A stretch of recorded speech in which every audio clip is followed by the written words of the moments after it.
Hello friends, स्वागत आहे तुमचं पुन्हा एकदा बाईटशीत प्रणू चॅनलमध्ये। आज बाईटशीत प्रणूमध्ये आपण मस्त असा कांट्याचा मासा बनवणार आहोत। त्यासाठी सगळ्यात पहिल्यांदा तर इथं आपण कांट्याचे मासे घेतलेत। साधारणतः 4 ते 5 मासे आहेत। हे मासे स्वच्छ साफ करून घेतलेत आपण, त्याची डोकी काढून टाकले, मधून अशा पद्धतीने कट करून घेतले। पोटातला भाग सुद्धा स्वच्छ करून घेतला, म्हणजे जी पोटातली घाण असते ती काढून घेतली। अगदी छान असे स्वच्छ धुवून घेतलेत। आता ह्या माशांमध्ये आपण डायरेक्टली साधारणतः 4 ते 5 हिरव्या मिरच्या टाकणार आहोत। त्यानंतर यामध्ये 2 मोठे चमचे भरून आपण लाल तिखट टाकायचं आहे। पाव चमचा हळद टाकून घेऊयात। पाव चमचा हिंग टाकायचं आहे। चवीप्रमाणे आपण मीठ यामध्ये टाकून घ्यायचं आहे।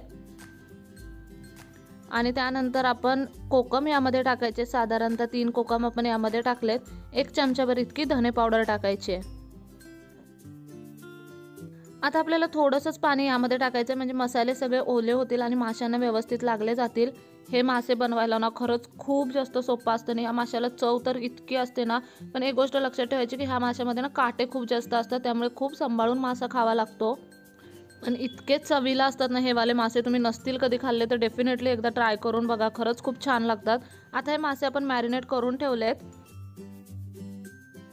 साधारणतः 5 मिनिटं मासे मॅरिनेट करून ठेवल्यानंतर आपण इथे कढई घेतली। कढईमध्ये 3 ते 4 चमचे इतकं तेल टाकलंय। व्यवस्थित तेल लागतं माशांना। त्यानंतर साधारणतः 6-7 लसणीच्या पाकळ्या आपण यामध्ये टाकलेल्या आहेत। लसूण ठेचून टाकायची, कढीपत्त्याची भरभरून अशी पानं टाकायची। लसूण आणि कढीपत्ता मस्त असा तडतडला की त्यामध्ये हे जे मॅरिनेट करून ठेवलेले मासे आहेत ते आपण टाकायचे आहेत।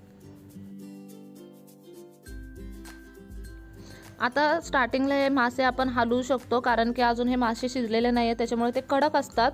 त्यामुळे आपण हे मासे आता हलवून घ्यायचे व्यवस्थित।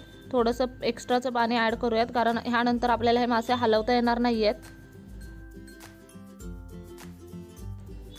आता वरून आपल्याला ह्या माशांमध्ये काहीही नाही टाकायचं आहे। अगदी सोप्या पद्धतीने हे मासे बनतात।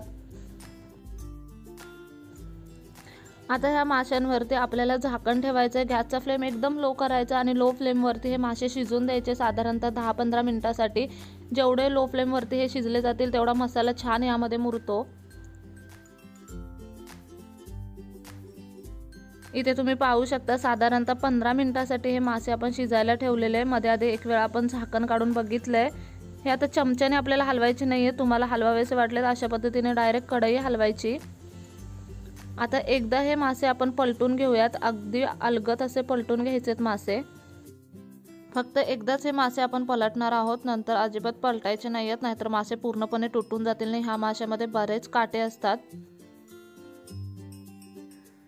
आता साधारणतः 2-4 मिनिटासाठी पुन्हा आपण हे मासे मस्त असे शिजवून घेणार आहोत। इथे आता आपण झाकण नाही ठेवायचं, असेच मासे शिजवून घ्यायचेत।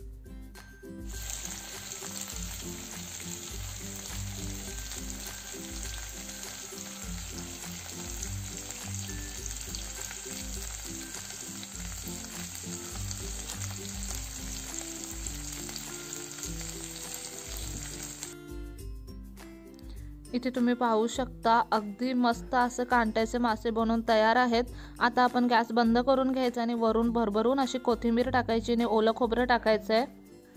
खूपच अप्रतिम लागतात हे वाले मासे खायला। तुम्ही नक्की ही रेसिपी घरी ट्राय करा। व्हिडिओ कसा वाटला कमेंट बॉक्समध्ये नक्की सांगा।